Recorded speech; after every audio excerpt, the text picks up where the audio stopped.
Et bonjour à tous, c'est Calverman, on se retrouve aujourd'hui pour une vidéo de présentation du jeu et du guide The Witcher 3. Donc une vidéo coupée en deux grandes parties. Une première partie où, avec des informations que j'ai attrapées un peu à droite à gauche comme ça sur internet, eh bien je vais vous proposer une petite séquence où je parlerai du scénario, du monde ouvert, du système de combat et un petit peu des inventaires, du système de craft et tout ça. Et ensuite dans une deuxième partie, eh bien, je vous parlerai du guide, car dans ce guide, je vais vous proposer quelque chose d'assez singulier, c'est-à-dire que je vais vous proposer deux personnages, un personnage qui sera un chevalier au grand cœur qui aidera son prochain, etc. Et un deuxième personnage qui sera lui beaucoup plus noir et qui fera des choix qui amèneront à se battre la plupart du temps. Donc je ferai comme ça un petit parallèle entre ces deux personnages et je trouve ça important, surtout que The Witcher 3 propose en tout cas que nos choix définissent un peu notre personnalité et notre histoire. Voilà, allez, du coup assez parlé, je vous propose la première vidéo, c'est la présentation du jeu. The Witcher est à la base une BD avec comme personnage principal Geralt. Geralt sera tiraillé entre deux enjeux majeurs. Le premier est une guerre historique classique entre deux royaumes et le second plus émotionnel car une troupe de chevaliers fantômes appelée la Traque Sauvage, Wild Hunt en anglais, chasse la petite fille adoptive de notre héros. Et si par miracle tu la trouves, elle mourra. Geralt est un guerrier surpuissant, communément appelé sorceleur, reconnaissable à leurs cheveux blancs et leurs yeux de chat. C'est un mutant doté d'une force et de réflexes surhumains. Il faisait partie d'un ordre et leur quête est d'aider les gens qui sont dans le besoin contre un petit peu d'argent. The Witcher 3 saura se différencier de ses petits frères car celui-ci proposera pour la première fois un monde ouvert aux limitations naturelles, montagnes, puissance du courant, etc. Il sera possible de traverser des montagnes à dos de cheval, de naviguer ou d'entrer dans différentes grottes. Si graphiquement le jeu semble être très beau et fluide, sur les différents gameplays que l'on a pu voir, reste le plus important est encore à découvrir, c'est-à-dire la profondeur du titre.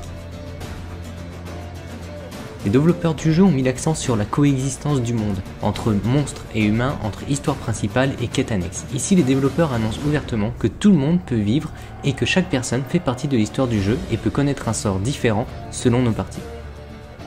Dans cette vidéo, Geralt entre dans une tanière. Les hommes proches du bar se méfient de sa présence, le jeu nous propose alors trois possibilités. Selon vos choix, vous allez être amené à servir le bon ou le mal, au bon chevalier serviable et aimé de tous, au chevalier sans cœur dicté par ses ambitions. Seuls vos choix construiront à ce moment-là l'histoire et la personnalité de votre héros. Attention, car ces choix peuvent entraîner de lourdes conséquences, à bon entendeur bien sûr. Cette coexistence est poussée jusqu'à nettoyer des villes qui deviendront plus tard votre armurerie, aux découvertes de trésors qui permettra de nouvelles rencontres, et etc. Pas de grosse évolution concernant le craft, on retrouve ce qu'on a vu dans The Witcher 2, c'est-à-dire la possibilité de détruire, de réparer ou de forger de nouvelles armes et des équipements.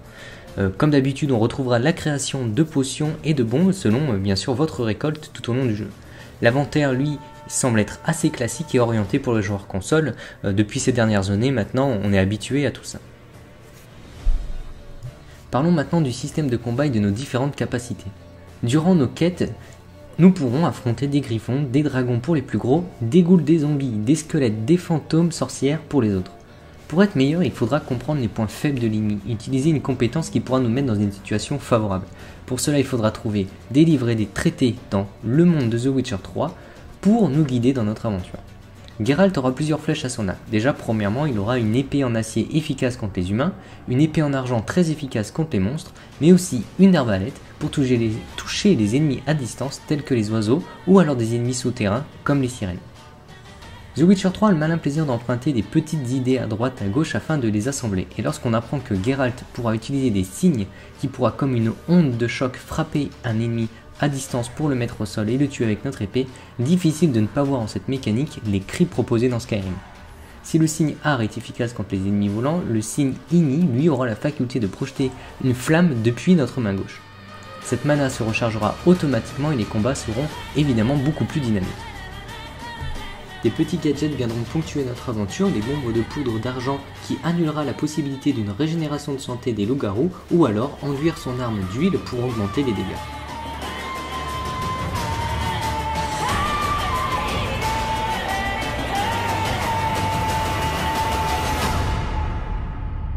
Il est évident qu'après cette vidéo, on ne peut pas avoir un avis définitif sur la qualité du jeu et la qualité de The Witcher 3, mais en tout cas, déjà, on peut avoir un premier avis concernant est-ce que le jeu va me plaire ou pas. Il est très difficile aujourd'hui de ne pas être influencé par la quantité d'informations qu'on peut avoir sur le jeu, sans vraiment se faire spoiler et tout ça. On est quelque part vraiment influencé par ça et il faut faire très attention. The Witcher 3 nous propose quelque chose, en tout cas CD Projekt nous propose quelque chose d'extrêmement ambitieux. On n'a jamais vu aujourd'hui, enfin en tout cas à l'heure actuelle, que ça soit avec Skyrim ou les GTA, un monde complètement cohérent qui coexiste les uns avec les autres, des choix qui auront des conséquences au fur et à mesure de notre aventure. Ça c'est quelque chose que nous n'avons jamais vu. Il faut bien comprendre aussi que The Witcher 3 graphiquement va subir un downgrade, des qualités graphiques qui seront réabaissées notamment sur console pour pouvoir tout simplement que la console l'accepte et le lise avec un minimum de 30 fps, 30 images par seconde. Donc tout ça il faut vraiment s'en rendre compte. Ne vous attendez pas forcément à un jeu extrêmement beau, extraordinaire et tout ça, sinon forcément vous allez être déçu. Donc prenez toutes ces informations avec des pincettes et faites attention à qui vous influence et pourquoi cela vous influence. Ça vous permet tout simplement de savoir si vous allez investir autant d'argent et autant de temps dans ce jeu. Je trouve ça quand même très très important, surtout avec aujourd'hui les précommandes.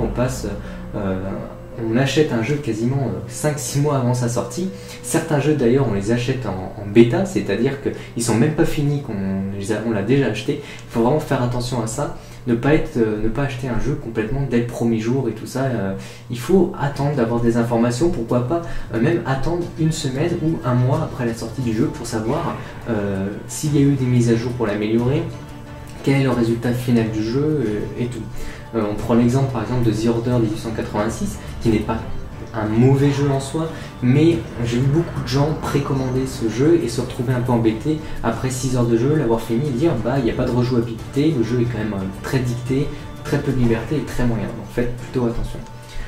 Et c'est notamment pour ça que je vous conseille, vous faites comme vous voulez, mais de regarder ce guide, car on va prendre le temps justement de prendre point par point et de relever tous les détails, que ça soit au niveau du craft, au niveau de la fluidité du jeu, de son scénario, et puis même du monde ouvert et de cette façon de coexister. C'est des petits points que je vais expliquer dans le guide et est-ce que ça correspond réellement à ce que CD Projekt nous annonce depuis maintenant plusieurs mois.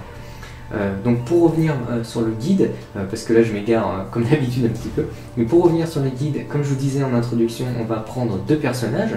Un personnage qui aura le rôle de faire le bien et un autre qui aura le rôle de faire le mal. Et tout ça je pense que je ferai, c'est-à-dire genre un personnage qui sera gentil, et en haut à gauche, ou on verra où exactement dans le montage, je mettrai en fait le personnage qui fait tout à fait un autre choix et quelles en seront les conséquences. Je vous les expliquerai, ou je mettrai un petit commentaire, tout ça. Je trouve ça très important car tout simplement on ne va pas forcément faire que des bons choix ou que des mauvais choix. Je pense que selon nos impressions sur le moment, on fera des choix et l'histoire sera différente. Donc ce que je vais vous proposer dans le guide, ça sera deux personnages qui auront leur histoire, mais sans aucun doute, vous allez créer un personnage avec une personnalité qui sera totalement différente et avec des choix différents. Mais ce qui va être important pour moi, c'est pas forcément ça. Ce qui va être important, ça va être de vous proposer un apprentissage des mécanismes du jeu, donc que ça soit dans les combats ou dans le système de craft qui est assez important. Voilà, donc ça va être un guide aussi assez contemplatif. On va faire le tour, on va voyager, on va se balader, on va aller chercher des trésors. Pour moi, les trésors importants, on va essayer d'acquérir le meilleur équipement, les meilleures armes et tout ça. Et ça fait quand même beaucoup d'informations, beaucoup de temps de jeu. Je pense que c'est un guide qui va s'étaler peut-être sur 30 ou 40 heures, je ne sais pas encore. Il faut savoir que Bloodborne, j'ai à peu près 18 heures de vidéo. Je m'attendais à faire énormément plus. Alors peut-être que The Witcher sera plus court que ce que je pense, mais bon, on ne sait pas pour le moment. Autre information, c'est que je ferai comme d'habitude entre 2 ou 3 vidéos par semaine, si le temps me le permet.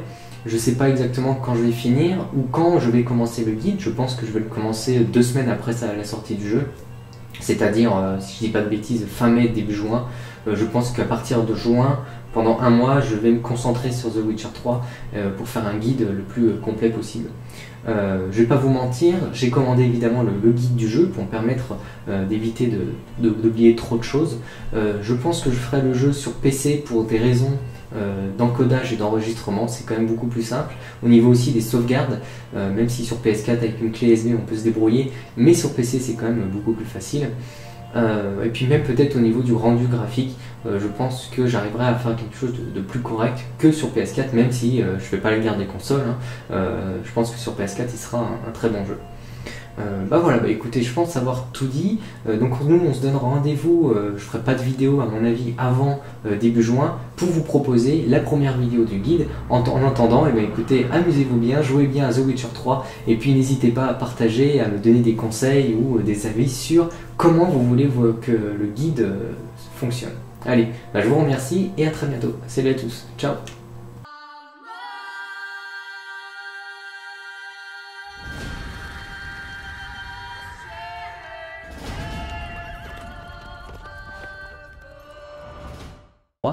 Pour nous guider dans notre aventure.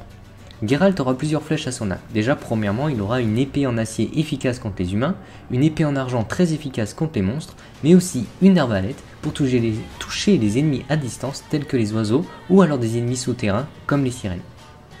The Witcher 3 a le malin plaisir d'emprunter des petites idées à droite à gauche afin de les assembler, et lorsqu'on apprend que Geralt pourra utiliser des signes qui pourra comme une onde de choc frapper un ennemi à distance pour le mettre au sol et le tuer avec notre épée, difficile de ne pas voir en cette mécanique les cris proposés dans Skyrim.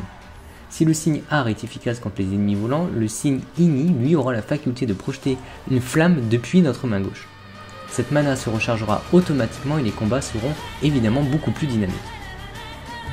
Des petits gadgets viendront ponctuer notre aventure, des bombes de poudre d'argent qui annulera la possibilité d'une régénération de santé des loups-garous ou alors enduire son arme d'huile pour augmenter les dégâts.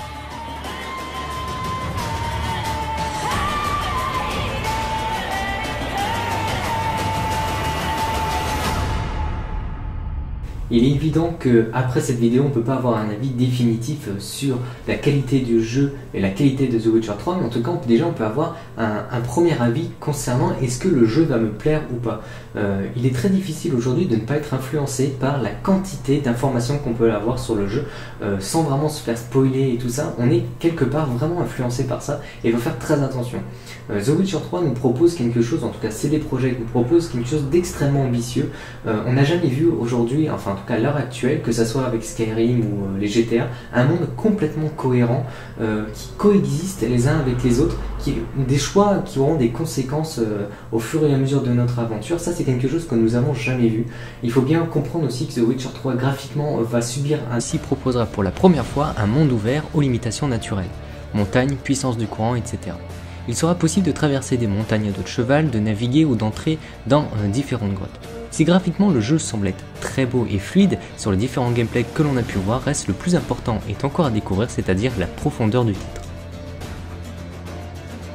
Les développeurs du jeu ont mis l'accent sur la coexistence du monde, entre monstres et humains, entre histoire principale et quête annexe. Ici, les développeurs annoncent ouvertement que tout le monde peut vivre et que chaque personne fait partie de l'histoire du jeu et peut connaître un sort différent selon nos parties. Dans cette vidéo, Geralt entre dans une tanière. Les hommes proches du bar se méfient de sa présence, le jeu nous propose alors 3 possibilités. Selon vos choix, vous allez être amené à servir le bon ou le mal. Au bon chevalier serviable et aimé de tous, au chevalier sans cœur dicté par ses ambitions. Seuls vos choix construiront à ce moment-là l'histoire et la personnalité de votre héros. Attention, car ces choix peuvent entraîner de lourdes conséquences, à bon entendeur bien sûr. Cette coexistence est poussée jusqu'à nettoyer des villes qui deviendront plus tard votre armurerie, aux découvertes de trésors qui permettra de nouvelles rencontres, et etc. Pas de grosse évolution concernant le craft, on retrouve ce qu'on a vu dans The Witcher 2, c'est-à-dire la possibilité de détruire, de réparer ou de forger de nouvelles armes et des équipements. Comme d'habitude, on retrouvera la création de potions et de bombes selon bien sûr votre récolte tout au long du jeu. L'inventaire, lui, semble être assez classique et orienté pour le joueur console. Depuis ces dernières années, maintenant, on est habitué à tout ça. Parlons maintenant du système de combat et de nos différentes capacités. Durant nos quêtes, nous pourrons affronter des griffons, des dragons pour les plus gros, des ghouls, des zombies, des squelettes, des fantômes, sorcières pour les autres. Pour être meilleur, il faudra comprendre les points faibles de l'ennemi, utiliser une compétence qui pourra nous mettre dans une situation favorable. Pour cela, il faudra trouver des livrets, des traités dans le monde de The Witcher 3. Downgrade, des qualités graphiques qui seront réabaissées notamment sur console pour pouvoir tout simplement que la console l'accepte et le lise avec un minimum de 30 fps, 30 images par seconde. Donc tout ça, il faut vraiment s'en rendre compte. Ne vous attendez pas forcément à un jeu extrêmement beau, extraordinaire et tout ça, sinon forcément vous allez être déçu. Donc prenez toutes ces informations avec des pincettes et faites attention à qui vous influence et pourquoi cela vous influence.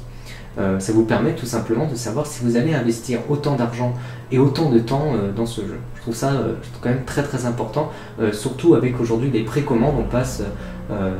On achète un jeu quasiment 5-6 mois avant sa sortie.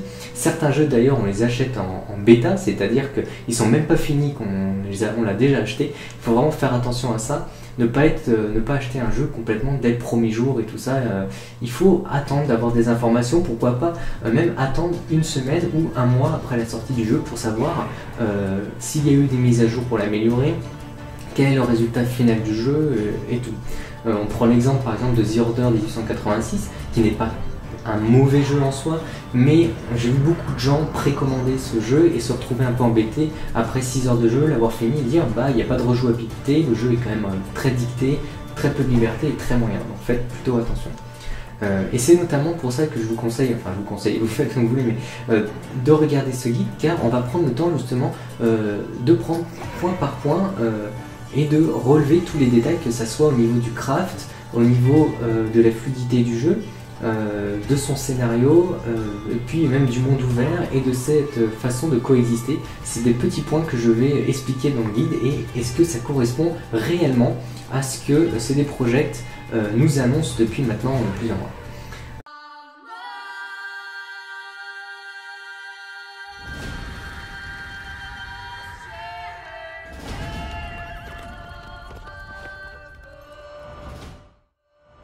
Et bonjour à tous, c'est Calverman, on se retrouve aujourd'hui pour une vidéo de présentation du jeu et du guide The Witcher 3. Donc une vidéo coupée en deux grandes parties. Une première partie où, avec des informations que j'ai attrapées un peu à droite à gauche comme ça sur internet, eh bien je vais vous proposer une petite séquence où je parlerai du scénario, du monde ouvert, du système de combat et un petit peu des inventaires, du système de craft et tout ça.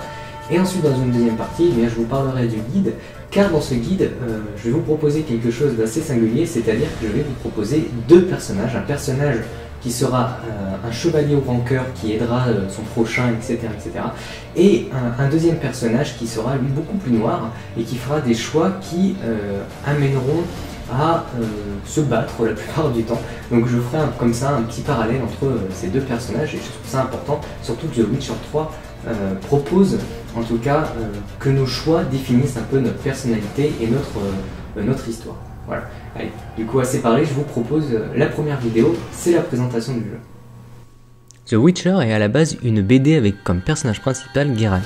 Geralt sera tiraillé entre deux enjeux majeurs. Le premier est une guerre historique classique entre deux royaumes et le second plus émotionnel car une troupe de chevaliers fantômes appelée la Traque Sauvage, Wild Hunt en anglais, chasse la petite fille adoptive de notre héros. Et si par miracle tu la trouves, elle mourra. Geralt est un guerrier surpuissant, communément appelé sorceleur, reconnaissable à leurs cheveux blancs et leurs yeux de chat. C'est un mutant doté d'une force et de réflexes surhumains. Il faisait partie d'un ordre et leur quête est d'aider les gens qui sont dans le besoin contre un petit peu d'argent. The Witcher 3 saura se différencier de ses petits frères car celui-ci... Donc pour revenir sur le guide, parce que là je m'égare comme d'habitude un petit peu, mais pour revenir sur le guide, comme je vous disais en introduction, on va prendre deux personnages. Un personnage qui aura le rôle de faire le bien et un autre qui aura le rôle de faire le mal. Et tout ça je pense que je ferai, c'est-à-dire genre un personnage qui sera gentil et en haut à gauche, ou on verra où exactement dans le montage, je mettrai en fait le personnage qui fait tout à fait un autre choix et quelles en seront les conséquences. Je vous les expliquerai ou je mettrai un petit commentaire, tout ça. Je trouve ça très important car tout simplement on ne va pas forcément faire que des bons choix ou que des mauvais choix. Je pense que selon nos impressions sur le moment, on fera des choix et l'histoire sera différente. Donc ce que je vais vous proposer dans le guide, ça sera deux personnages qui auront leur histoire, mais sans aucun doute, vous allez créer un personnage avec une personnalité qui sera totalement différente et avec des choix différents. Mais ce qui va être important pour moi, c'est pas forcément ça. Ce qui va être important, ça va être de vous proposer un apprentissage des mécanismes du jeu, donc que ça soit dans les combats ou dans le système de craft qui est assez important. Voilà, donc ça va être un guide aussi assez contemplatif. On va faire le tour, on va voyager, on va se balader, on va aller chercher des trésors. Pour moi, les trésors importants, on va essayer d'acquérir le meilleur équipement, les meilleures armes et tout ça. Et ça fait quand même beaucoup d'informations, beaucoup de temps de jeu. Je pense que c'est un guide qui va s'étaler peut-être sur 30 ou 40 heures, je ne sais pas encore. Il faut savoir que Bloodborne, j'ai à peu près 18 heures de vidéo. Je m'attendais à faire énormément plus. Alors peut-être que The Witcher sera plus court que ce que je pense, mais bon, on ne sait pas pour le moment. Autre information, c'est que je ferai comme d'habitude entre 2 ou 3 vidéos par semaine, si le temps me le permet. Je ne sais pas exactement quand je vais finir ou quand je vais commencer le guide. Je pense que je vais le commencer 2 semaines après la sortie du jeu.